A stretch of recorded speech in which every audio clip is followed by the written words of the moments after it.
I'm calling on Nigerians to key into appreciating what we have as a country.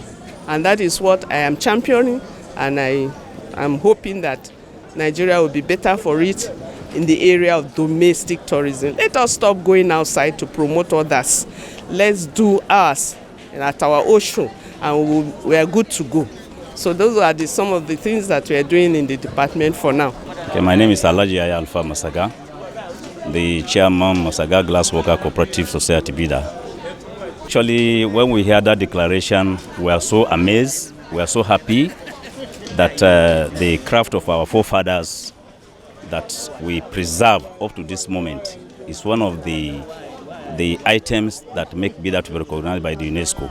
So we're happy, and actually the community entirely are very happy about the development. We are proud of the craft, and we are proud of the tradition.